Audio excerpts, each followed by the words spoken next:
I pretended to be dead and attended my own funeral, but when I returned 5 years later with a new identity, my ex-husband's son immediately recognized me. When he looked at me, a stranger, he who had never spoken a word before suddenly called out, "Mom." 5 years ago, my alpha husband abandoned me while I was pregnant for his first love. Everyone thought I had died in childbirth, but in reality, I changed my identity and fled abroad, where I became a pediatrician. I never intended to return to this place that had broken my heart, but when a hospital pleaded with me to treat a young boy suffering from a rare disease, I couldn't refuse. Saving children has become my mission now. As soon as I stepped into the hospital lobby, the sharp tang of antiseptic hit me, familiar, yet still overpowering. It had been years since this world became mine. Lauren, the Luna waitress, was long gone. Now, I was Ava, globally recognized doctor, a name that carried weight in certain circles, and it was that name that brought me back under very specific, very confidential circumstances, a VIP case that demanded my expertise in person. The details were murky. All I knew was the patient, Owen, a young boy, needed my help. That alone was enough to spark my curiosity. The mortality rate for werewolf children was tragically high.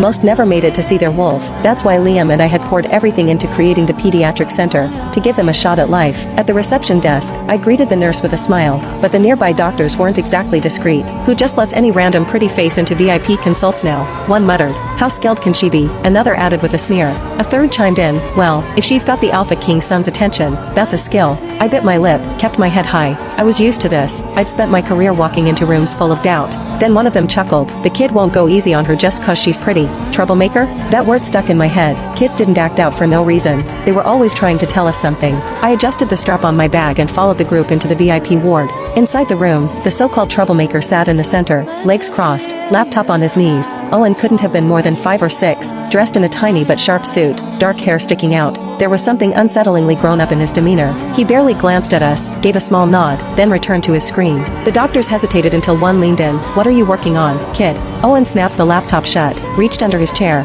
and pulled out a toy gun. Before anyone could react, red paint splattered across the doctor's face, then came yellow, blue, green, turning them all into walking abstract art pieces. The doctors scrambled out, grumbling under their breath as security ushered them away. I almost laughed. Not professional, I know, but it was hard not to when they looked like rejected Jackson Pollock projects. Once the chaos cleared, one of the remaining doctors turned to me like I was their last hope. "Dr. Ava, you're the expert, please." I nodded, stepped forward, tuning out their judgment. I didn't need validation to do my job, and honestly, this kid? He was kind of fascinating. Owen sat back, arms crossed, eyes sharp. He didn't move, just stared like he was sizing me up for something serious. There was a chill in that gaze, something too old for his years. I crouched to his level, my tone gentle. "Hi, Owen, I'm Dr. Ava. It's nice to meet you." I paused, then leaned in a bit, and hey, nice aim, nailed every single one of them. He didn't answer, but he also didn't spray me with paint. I counted that as a win. As I looked at him, something tugged at my heart, that